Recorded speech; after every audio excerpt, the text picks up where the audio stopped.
That thing absolutely socked it. And it's definitely a brownie. Good. Need a net? Yeah, I think that looks like a netter. That fish was absolutely on a long, long, long pause. Yeah, I appreciate a net job. Not a problem, buddy. With those jerk baits like that. I don't know if he's gonna come out of this bag, but look at the belly on this thing. That thing is an absolute football. So the name of the game today is patience. Absolute patience. When fishing suspending jerk baits, minnow baits, stick baits, whatever you want to call them, you want, look at that belly, you want to be patient enough to let that bait sit long enough. I'm talking like sometimes even 10 seconds at a crack where that bait is just hanging right in their face like that. Absolutely key to big pre-spawn smallmouths like that one. Let's get this fat girl back. There she goes.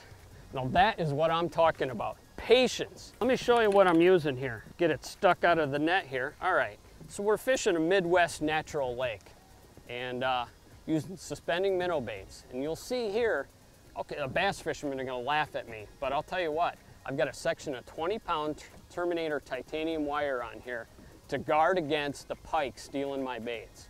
So what we're doing with this bait is fishing it ultra slow. Water temps are barely struggling to break 50 degrees. And it's just been a really late spring. You just got to be really patient. There isn't much structure yet. There isn't much for weeds. All right, so let me show you how I'm working this bait. Oh, I love suspending minnow baits, man. It is one of the greatest inventions ever.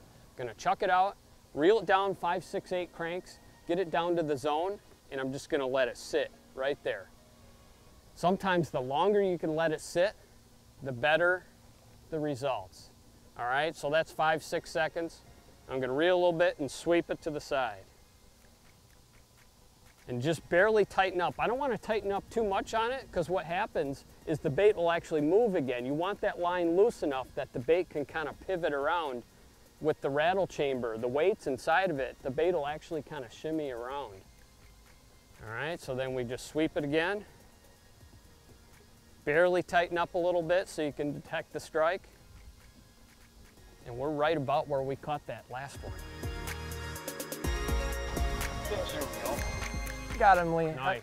I figured if I couldn't get him on that jerk bait, I had to just make him eat somehow, you know? Well, you know the fish are sitting here. That's the crazy thing. Yes. That's a good bass, too. Yeah. I'm going to get a net because I know you got multiple trebles on that baby. Thank you. That was only the second cast with that bait, so I'm... Well, we know these fish are sitting here. Come on, thanks, buddy. Decent one. Yeah. Well, they haven't moved from that spot, Lee. And there's a whole flat that looks almost identical if you think about it. I mean, there's a 1.5 mile stretch of this flat that looks almost identical. And we found these fish yesterday by cruising, basically. We were trolling a couple lines, and while Lee was on the front of the boat winging his jerkbait around, I was out in the back of the boat trolling 3 different lines with planer boards. And we had so much water to cover, we finally went through this area here. We had a double header of nice bass. We settled down and really started working with the jerkbait. And now we've got it pretty narrowed down to a good area where this pot of fish is cruising. And let's just sit here and work them for a while. I'm working. I'm trying to double us up before you throw that one back. Nice work. Got one, Lee. Back to back, huh? This feels like a good fish, man. That's a brownie. That's what we're looking for. Barely hooked. There we go. Thank you, sir. All right. Another fish yo-yo in the rattle bait. Yeah, another fish yo-yo in the rattle bait here. Not a giant, but I think we're on the right track. We found a pot of fish, Lee. Let's keep working them, buddy. That looks like a male. I want some of those football ones. The football females. Let's see some bulk in that belly. I want one that swallowed a softball. Yes. I'll take one too. We'll start with that model for right now. Ooh. There we go. That baby socked the tar out of it. That's the kind of jig bite I want right there. There we go. That's that a good fish, buddy? That's more like it. And this is a jig hook, so I should be able to get a hold of this one-handed. All right. All right, so here's the deal. We know there's fish up on these flats. Joe and I kind of did a little recon yesterday and ran into them. We come through here now, we can't buy them up shallow. Well, you did get that one. One you little got male. that one. Yep. So, come here, buddy. So we pulled out. I'm like, all right, Joe, we know they're here. It's clear water today. It's a little colder water because the warm water left this side of the lake. I said, let's just pound through there again, but deeper, sit off the edge. Instead of up on the flat and like 6-8 feet of water, I'm sitting out 12, 15 now and throwing up and walking that jig down the break. You know, it's definitely getting into the football category, but not quite. We need a little more length on that one. All right, next fish. Fish, Lee. What? Hey, this is the front of the boat. I'm in the front. What are you doing throwing up there? I want a part of that break line too, buddy. What do you got? Just a little smallie. A little smaller. Yo-yo in the rattle bait. Yo-yo and a rattle bait. So let me show you how I'm doing that here. Basically, because we have a steep ledge here, you know, you could work it with a light jig, and Lee's catching some fish on a jig as well. But the cool thing about these rattle baits, doesn't really matter what brand you're using, they have a pretty fast sink rate overall, so you have a lot more control in the fall. All you're trying to do is get a simple reaction strike as you literally yo-yo that bait up and down that ledge. So I'll get a good cast up on top of the flat to get things started, let it sink to bottom. It gets to bottom really quickly, and once you do that, it's just a matter of hopping it. And you have to remember that as you come down the break line, it's going to take a couple extra seconds for it to make contact again as you go a few feet deeper. So it's a simple pop, hold, and let it touch again. Pop, hold, and just walk it down that break line. Sometimes they want a super aggressive snap, like just really ripping it. And other times, especially in this colder water, just a subtle lift, just to get a few vibration kicks off that bait. Let it touch bottom again, and with this no stretch line, you feel them whack it on the fall. It's a pretty cool feeling, just like a jig bite would be, except you have 6 hooks instead of 1, and you have a lot more control versus just a single hook jig.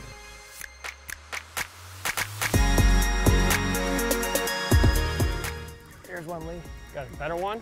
I think it's a better one, buddy. Yeah, that's a nice one. So we've pretty much had to abandon ship on our original game plan, and we've moved out to some really deep rocks, coming out of 40, 50 feet of water, but we've managed to find a few fish on top. Well, 3 fish and 3 casts. 3 fish and 3 casts. One nice one. I think we're onto something good. I'll take a few of them. Ooh. That's not healthy. There we go. That's a good one. That's a good one. That's a good one. Just about ready to pick up. Snagged in a rock. Yeah, you were totally locked in that Yep, thing. popped out of the rock and bam. I just missed one. That's a the good cast bass right before there. that. Nice fish. Off, Just and she's popped off. out. A few more of these, we'll have a good day on our hands. Jeez, I'll tell you, it's been a grind though, man. We really had to switch gears, you know, and we had a great game plan going out today based on what we saw yesterday. Good jerkbait program going up shallow, but for some reason those fish just didn't want to go. We moved a little bit deeper, put some rattle baits down in their face, and we're doing all right now. There we go. Oh, yeah! That one banged it. That one absolutely crush city'd that jig. You gonna do something or? No, not really. You're just gonna kind of flop a couple times, maybe go down one more time on the plastic. I know Joe was putting the hurt on me on that rattle bait, but you know me, gotta go against the grain. Decent one, look at that, been caught before. Little net flaw there. All right, next fish. Got one, Lee. All right. Thumped it pretty good, buddy. Is that yo-yoing again? Yes, sir. You yo-yo, I where's can't that put that net? rod down. Decent. Yeah, decent fish. Still Thank another 17 3/4, I bet. Yeah, I'm having a hard time putting that rod down, even though you're getting a few on plastics now. Hey, it's both working. Yeah. You know, it's that jigging approach, whether it's the hard bait or the soft bait, it seems to be working. Yep. Doing all right. Beautiful fish. There we go. Good one, good one. Nice, Lee. On the jig. You know, the one thing's been consistent today, Joe. Nothing is consistent. No. It's a little of this, a little of that. Nothing but piecing this together. You know, we came out here thinking, okay, whoa, whoa, oh, and he's off, and he's off. That's okay. We're gonna put her back anyway. About the same size, another, 17.5-ish. You know, we've done jigs. Joe's got the jig and the rattle baits. You know, we came out here thinking we're gonna do a piece on suspending minnow baits. Not one bite. That was it, man. So you gotta have everything with you and be willing to change it up. You know, the lake's going through a lot of transitions right now. You know, we've had the most cold spring we've ever had. So the water temp's been below 50 all spring. It's finally getting above 50. The water clarity's finally starting to improve a little bit. And these deep water fish are finally starting to turn on a little bit. Fish in the, 12 to 18 foot of water range. So just keep pecking away and try to find that school of 20-inch footballs.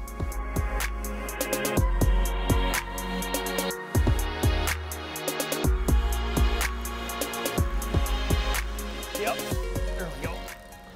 Another good one. Another good one, oh yeah. This is more the model we're looking for right here. Holy, wait a minute. Oh my gosh, it is a smallmouth. I thought it was a pike. They come up all the way out of the water. Just, absolutely got our butt kicked most of the day.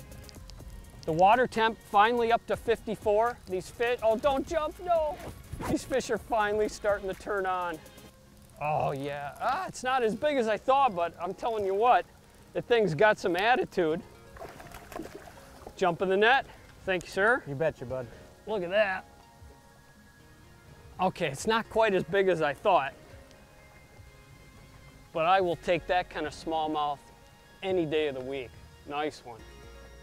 Nice fish. All right, come on, Joe. You know there's more sitting right there. There we go. There we go. That one, it's really interesting. These fish are taking it on a couple of different presentations. I'm actually doing some aggressive real hops of the bait.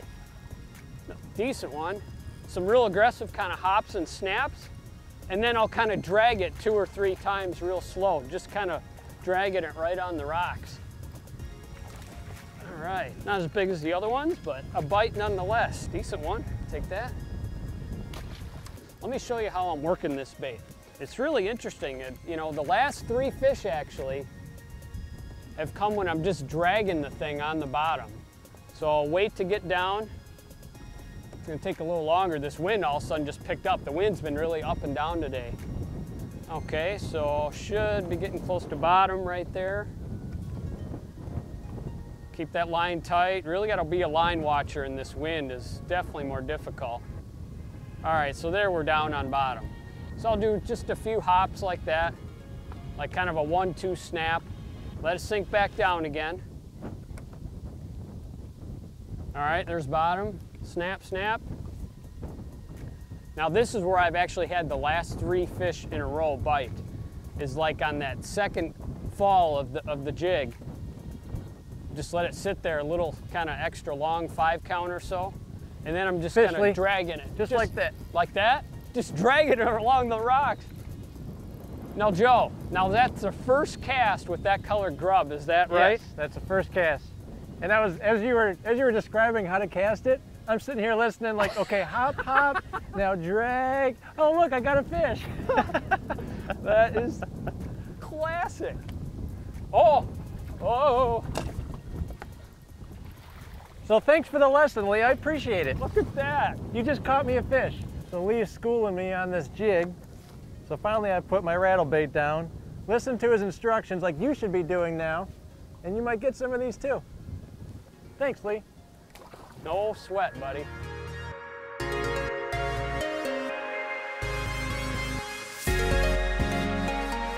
we go. Got her. Very cool. Look at that. And that's a That is actually a fat one. It's not super long, but look, oh my gosh, this thing is a football. That is, buddy. Holy mackerel. Now that is a super tanker. Look at the belly. I think it swallowed a tennis ball. That is awesome. Man, look at that. That is huge. It's not that long. It's only probably 17 3/4, maybe 18, and I guarantee 4-pounder without a doubt. Maybe even 4 and change. Awesome fish. All eggs, I love it. Shapers, man. Just no better than those pre-spawn smallies. That is awesome. Let's get this girl back. Look at the belly on that thing. Awesome. All right, that's more like it. One thing you want to do, especially when fishing a single hook bait like a jig head like this, is check your line in front of your bait a few inches. Often on a single hook bait like this, they'll engulf the whole thing, and and that can do a world of hurt with the sandpaper-like teeth on your monofilament. This is only 8-pound, and that can become 4-pound really quick. All right, lock and load. Let's get some more 4s.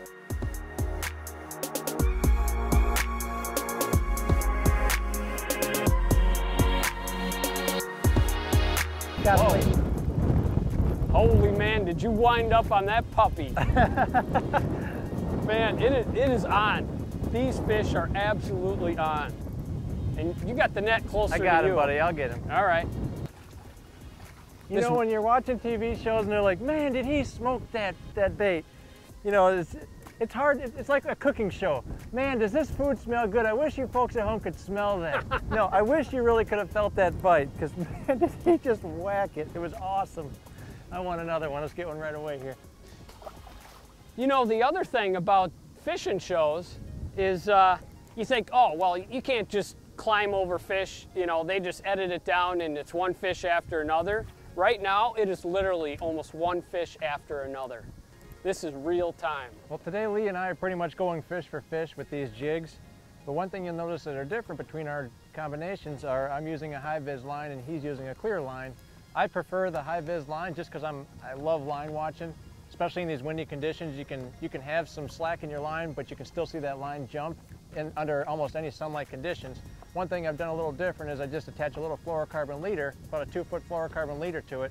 Since this is only a 6-pound test, I went to an 8-pound test fluorocarbon leader because we are in some heavy boulders, and you want that abrasion resistance when you are digging through the rocks because we are slightly dragging it through those bigger boulders.